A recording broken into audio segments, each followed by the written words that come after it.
सुखदेव बाबा कहते हैं कि राजन गुणेशु शक्तवंदाय तम वा पुंस मुक्ताय। जो मैया ने प्रश्न किया कि हमारी मुक्ति होती है कि शरीर की होती है कि आत्मा की होती है, हमारा बंधन क्या है, भगवान क्या है? कृष्ण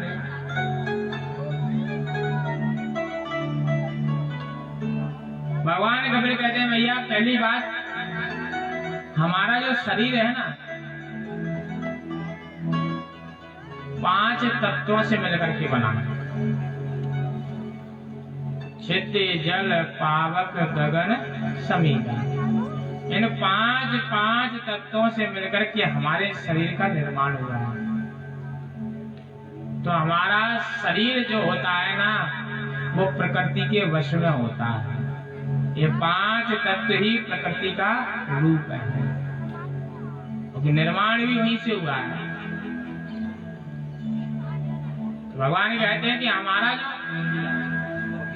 शरीर है वो प्रकृति के वश में होता है। और सुन भैया, प्रकृति जिसके वश में होती है उसे ही भगवान कहते हैं। प्रकृति जब विकराल रूप लेती है, प्रकृति में जब कोई हलचल होना प्रारंभ हो जाती है, मूसलाधार बारिश होने लग जाए, भूकंप आ जाए, आंधी आ जाए, तूफान आ जाए, बादल फट जाए, तो अनेक मानव मर जाते हैं जब प्रकृति से हम छेड़छाड़ करते हैं। केदारनाथ में जो 2013 त्रासदी आई, आप सबको याद हो, हजारों लोग मारे गए, वो प्रकृति का विकराल रूप था। अनेक आयन शासन प्रशासन लगा रहा, कोई कार्य नहीं कर पाया, क्योंकि प्रकृति जब विकराल रूप लेती है तो मानवों को उसका भुगतान करना ही पड़ता है। और भगवान की एक तिरछी निगाही प्रकृति की हलचल को रोक सकती है। भगवान ही रोक सकते हैं उस प्रकृति की हलचल को। तो शरीर प्रकृति के वश में होता है और प्रकृति भगवान के वश में होती है। मैया जो तुमने प्रश्न किया कि मोक्ष किसका होता है, मन का होता है, आत्मा का होता है या शरीर का होता है? भगवान कहते हैं भैया शरीर का कभी मोक्ष नहीं होता है। हम इस शरीर में कितना भी बादाम का तेल लगाएं, चमेली का तेल लगाएं, सरसों का तेल लगाएं, हम गोरे हैं या काले हैं, कैसा भी स्वरूप है, हम सुंदर हैं, हम लंबे हैं, टिंगे हैं, कैसा भी शरीर हो, कितना ही बढ़िया तेल साबुन शैम्पू लगाते रहना, अंत में जब इस शरीर से प्राण निकल जाएंगे ना और शमशान घाट ले जाएंगे, जलाया जाएगा, तो 2 मुट्ठी राख बन करके रह जाएगा और इस शरीर का कुछ भी नहीं होता है अंत में। हम शरीर का कितना भी अहंकार कर लें, खूब जिम जाएं, पिछली कथा में अभी क्या नाम था कॉलोनी का, हाँ, न्यू ग्रेसर बिहार कॉलोनी हजीरा के पास, तो हमारे पास एक लेडीज बोल सकते हैं, उसको बूढ़ी भी नहीं थी और यंग भी नहीं थी, ठीक आई, महाराज मैं कथा नहीं सुन पाती, तो मैंने कहा कि फेसबुक पर लाइव चले, वहां सुन लिया। कि नहीं महाराज मेरा 3 बजे से 5 बजे जिम करने जाती हूँ। लेडीज थी करीब 40-45 वर्ष की। मैं सुन करके रह गया, मैं उसको बोल ही नहीं पाया कुछ। अब मैं इसे जवाब क्या दूं? मैंने की जैसी आपकी इच्छा। तो शरीर को कितनी भी कसरत की जाए, शरीर की बढ़िया बढ़िया बादाम खाओ, खाना स्वादिष्ट चाहिए, और अंत में जब प्राण निकलते हैं तो 2 मुट्ठी राख ही बनता है सबका, चाहे जिम करी हो या ना करी हो, चाहे साबुन लगाया हो या ना लगाया हो, चाहे बाल सफेद हो या काले हो, चाहे लंबा हो चाहे छोटा हो, चाहे मोटा हो या पतला हो, सबको जल करके राख ही बनना है। यही शरीर का होता है और कुछ नहीं होता है शरीर का। शरीर का अहंकार तो होना ही नहीं चाहिए। एक तरह मिट्टी की काया मिट्टी में ही मिल जाएगी, एक दिन शरीर जल करके भस्म हो जाएगा। भगवान ने कहा शरीर का कुछ नहीं होता, ना शरीर की मुक्ति होती है ना शरीर का मोक्ष होता है। आत्मा दूसरा नंबर आत्मा का आया। सुखदेव बाबा कहते हैं कि राजन आत्मा स्वयं मुक्त है। आत्मा स्वयं मुक्त है। आत्मा का ना आकार बढ़ता है ना घटता है। आत्मा ना लंबी होती है ना चौड़ी होती है, ना घट सकती ना बढ़ सकती है, ना उसे कोई जला सकता है ना कोई उसे गला सकता है, ना उसे कोई काट सकता है ना उसे कोई देख सकता है। तो आत्मा स्वयं मुक्त है। बंधाए रतन बा पुंस मुक्त है, स्वयं मुक्त है वो। जैसे प्राण निकले और परमात्मा में जाकर के लीन हो जाते हैं, वह मुक्त अपने आप ही हो जाती है। तो हम विचार करें कि आत्मा को मुक्ति देना चाहते हैं, तो आत्मा को मुक्ति कभी नहीं मिलती है, शरीर को मुक्ति कभी नहीं मिलती है। अच्छा, तो मुक्ति मिलती कैसे है? तो तीसरी बात, मन के हारे हार है, मन के जीते जीत। जो मन होता है ना हमारा, इस मन को अगर हम अपने बस में कर लें, मन कहता है कि चलो कथा सुनने आए, कथा सुनने आ गए। उसी मन ने कहा चलो घर चलते हैं, तो घर उठ करके चले गए। तो एक जगह स्थित नहीं था। मन ने कहा चलो कथा सुनने आए, शाम को 5 बज गए, पता नहीं महाराज जी कब तक बड़बड़ाते रहेंगे, हमें दूध लेने जाना। तो मन चले आओ, चले गए।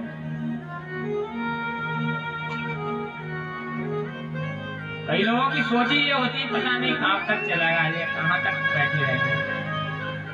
और हमें डर लगता है स्वयं को, हम समय से ही बैठना चाहते हैं और समय भी विश्राम देना चाहते हैं। आज तो करीब 8 घंटा लेट हो गए, तो साउंड वाले भैया के कारण। हम ऊपर से देख रहे थे, सब जवान साहब ने जो मकान बनाया ना वो हमारे लिए बनाया, सब दिखता है ऊपर से क्या हलचल हो रही है इस पंडाल में।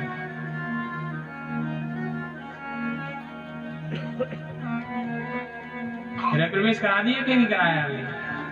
तो हम आ गए, हो गया गृह प्रवेश, भागवत जी आ गए। तो जो मन है ना, मन इसके अंदर ही उथल पुथल होती है, मन के अंदर ही विकार उत्पन्न होते हैं। मन को जिस दिन वश में कर लिया उस दिन तुम मुक्त हो जाओ। चाबी ताले की एक होती है, इतना चंचल है साहब, एक जगह टिकता ही नहीं। एक पल में यहाँ है तो एक पल में भोले मंदिर के चौराहे पर होगा, और उसी पल में मन वहां नहीं लगा, दौड़ करके पड़ोसी के यहाँ पहुंच जाएगा। कल उसने हमसे बुरा कहा, हम उसे आज शाम को देखेंगे। तो मन इतना भागता है, इतना चंचल होता है कि मन एक स्थान पर रुक ही नहीं सकता है। तो मन को रोकना है। ये मन बड़ा चंचल है, कैसे तेरा भजन करूं। ये मन बड़ा चंचल है, कैसे तेरा भजन करूं। जितना इसे समझाऊं,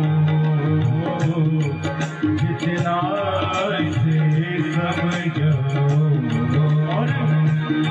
उतना ही मचली जाए।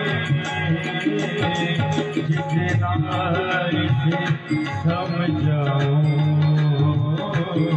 जितना इसे समझाऊं,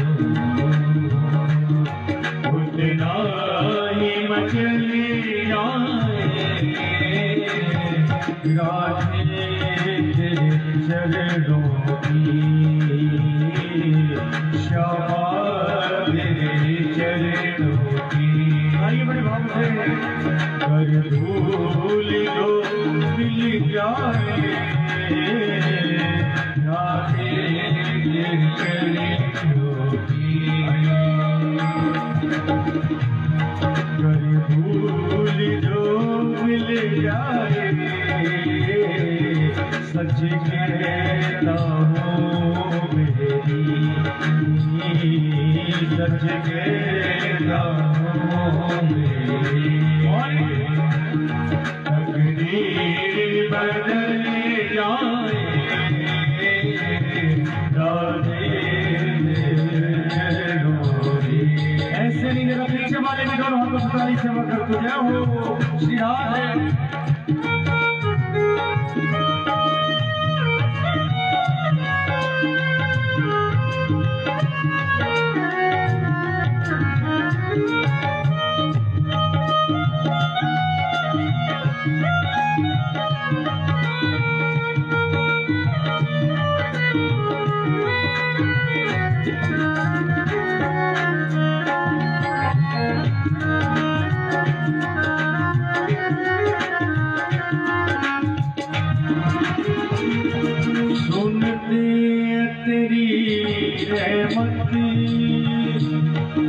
दिन रात बरसती है सुनते हैं तेरी रहमत दिन रात बरसती है सुनते तेरी रहमत दिन रात बरसती है सुनते हैं तेरी रहमत दिन रात बरसती है एक बूंद जो मिल जाए एक बूंद जो मिल जाए कली खिल जाए राधे चरणों की श्यामा तेरे चरणों की रज डोल जो मिल जाए राधे तेरे चरणों की। और नजरों से गिरा दाना चाहे जितनी सजा देगा नजरों से गिरा दाना चाहे जितनी सजा देगा नजरों से गिरा दाना चाहे जितनी सजा देगा नजरों से गिरा जाना चाहे जितनी सजा देगा नजरों से जो गिर जाए नजरों से जो गिर जाए मुश्किल संभल पाए राधे फूल जो मिल जाए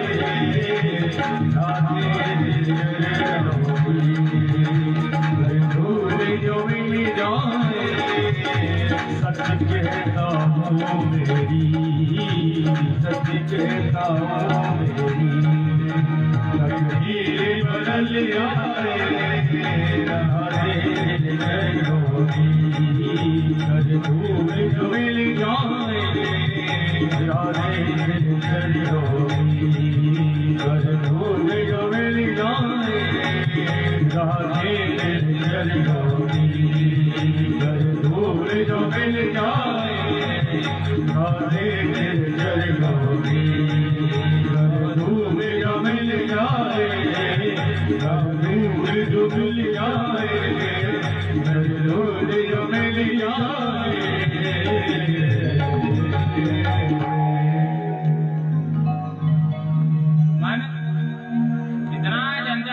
एक स्थान पर ठहरता ही नहीं है।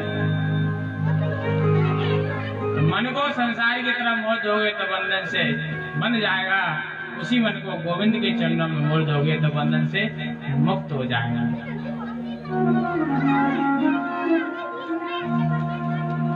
भैया ने कहा देव दीने लाला, मन को बंधन से मुक्त करने के लिए और क्या उपाय है? भगवान कबीर ने कहा कि तुम संतों का संग करो, संतों के साथ। अच्छा लाला, संत कैसा होना चाहिए? प्रश्न ये उठता है कि लाल कपड़े पहनने वाले का संग करना है कि पीले कपड़े पहनने वाले का संग करना है कि व्हाइट कलर के कपड़े पहनता हुआ संत बढ़िया है? संत कैसा होना चाहिए? महात्मा कैसा होना चाहिए? भगवान कबीर कहते हैं संतों के कुछ लक्षण बताना। भगवान कबीर कहते हैं भैया सुन, संत कैसा होना चाहिए? तितिक्षवा कामिकाः श्रद्ध सर्वदेहि नाम अजात शत्रवः शान्तः साधवः साधुभूषणः। 5 लक्षण बताए कि पहला आभूषण होता है ना संत का, वो होता है तितिक्षवा।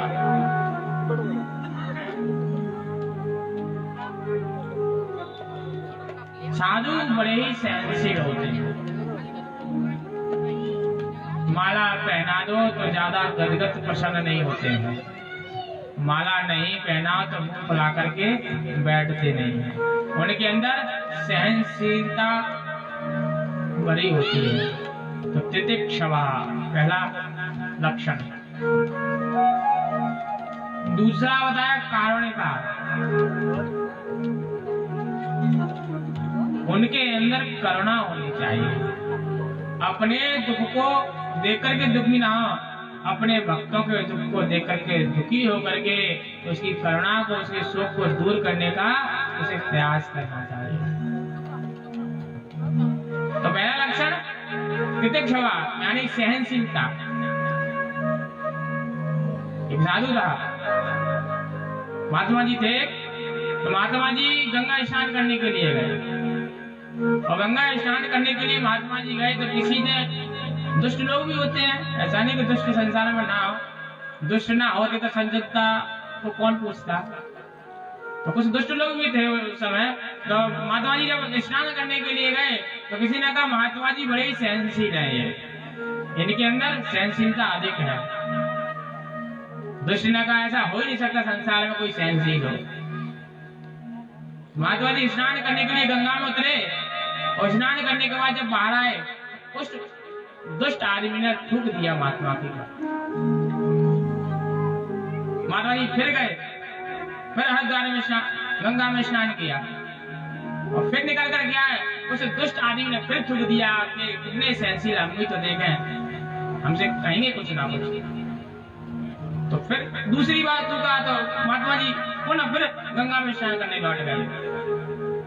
फिर स्नान करके आया तो दुष्ट ने फिर थूक दिया महात्मा जी के ऊपर। पूरे दिन थूकता रहा, महात्मा जी ने एक शब्द नहीं कहा, पूरे दिन गंगा में स्नान करते रहे। 108 बार स्नान कर लिया, पर महात्मा जी ने उस दुष्ट आदमी से कुछ नहीं कहा। अंत में वह दुष्ट आदमी महात्मा जी की चरण पकड़ लिए, बाबा मैंने इतनी बार थूका, तुमने कुछ नहीं कहा। महात्मा जी ने कहा बेटा तू थूक नहीं रहा था, गंगा भैया मुझे बार बार बुला रही थी, मैं डुबकी लगाने जा रहा था। तो सहनशीलता होनी चाहिए, और सहनशील ही श्रेष्ठ महात्मा।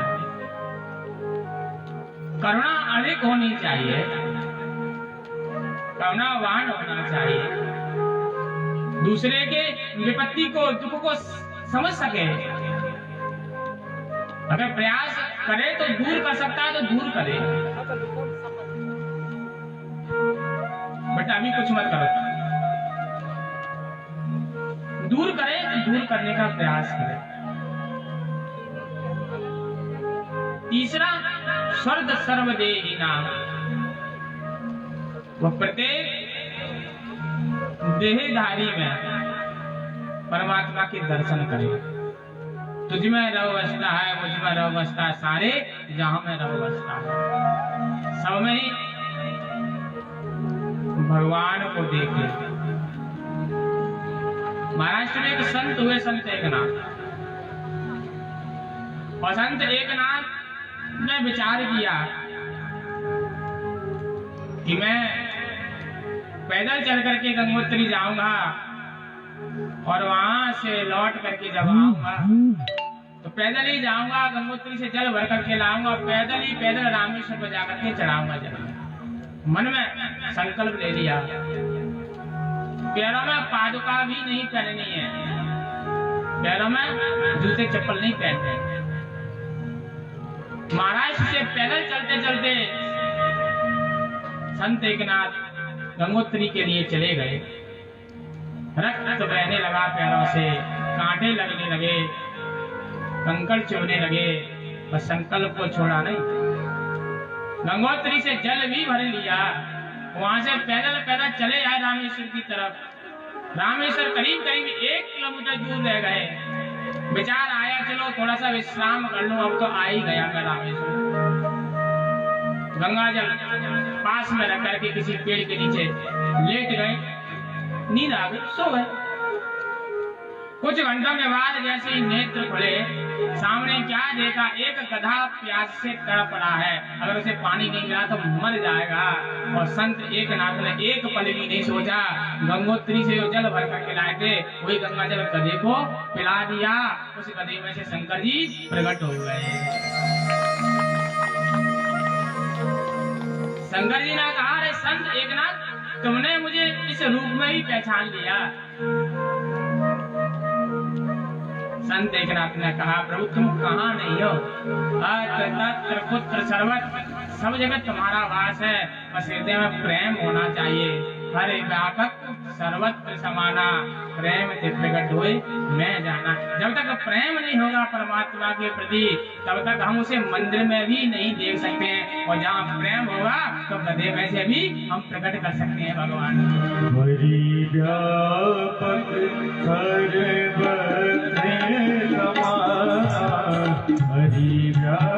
व्यापक सर्वत्र समाना, प्रेम से प्रगट हुए मैं जाना, प्रेम से प्रगट हुए मैं जाना। हरि व्यापक सर्वत्र समाना, हरि व्यापक सर्वत्र समाना, हरि व्यापक सर्वत्र समाना, हरि व्यापक सर्वत्र समाना, प्रेम से प्रगट हुए मैं जाना, प्रेम से प्रगट हुए मैं जाना, प्रेम से प्रगट हुए मैं जाना।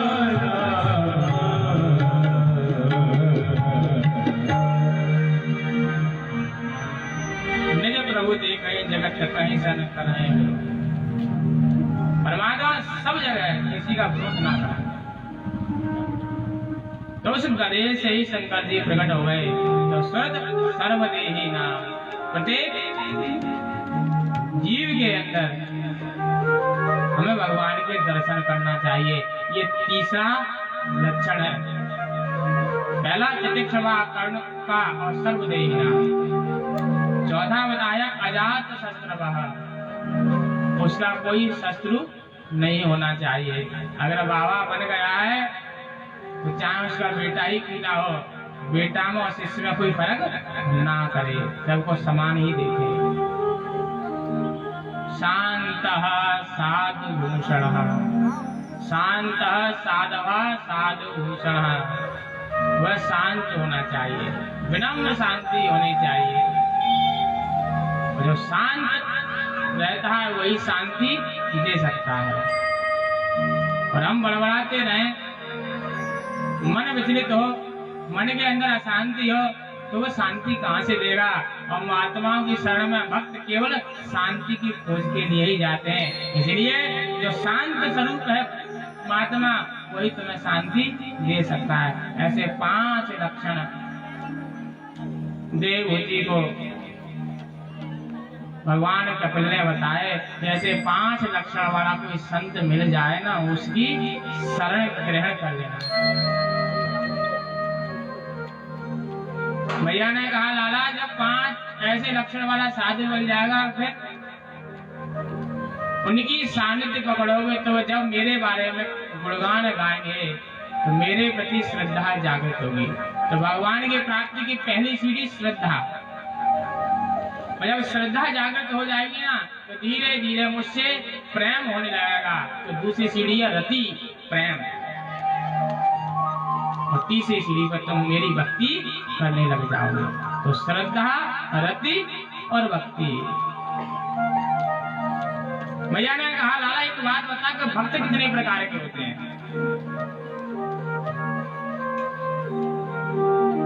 तब भगवान कपिल कहते हैं भैया भक्त तो अनेक प्रकार के होते हैं। एक होता है प्राकृतिक भक्त, और प्राकृतिक भक्त का अर्थ होता है घर में बच्चे ने जन्म लिया, बच्चा देखता है कि मेरे पापा रोज जाते हैं ऑफिस के लिए, 2 अगरबत्ती लगाते हैं, तो वही सब देखता है, वही वो करता है। तो ये ऐसे भक्त संसार में बहुत मिल जाते हैं, घर घर में ऐसे ही भक्त हैं। तो वह प्राकृतिक भक्तों का सहज होता ही, स्वभाव से ही होता है। वो तो कथा चल रही थी, हाथ जोड़ दिया, तो बेटा ने देखा पिताजी हाथ जोड़ते हैं, कभी पंडाल में तो गए नहीं, हम भी क्यों जाए, हम भी हाथ जोड़ के निकल जाए। तो सहज भक्ति है ये, प्राकृतिक है, वो तो सीख जाता है। दूसरा होता है मध्यम कोटि का भक्त।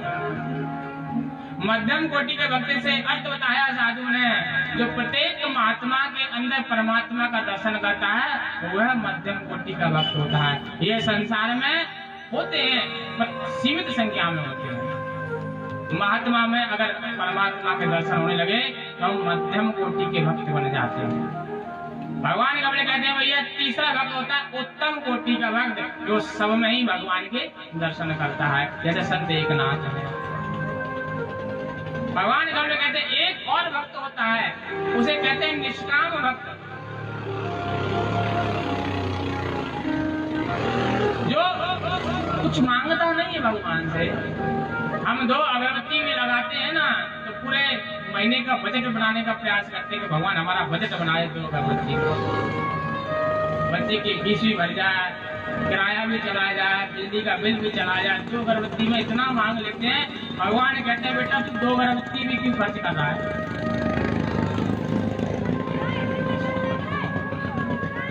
पर एक होता है निष्काम भक्त। भगवान कहते हैं भैया से कि जो निष्काम भक्त होता है ना, उसके चरणों की धूलि में स्वयं बन जाता है।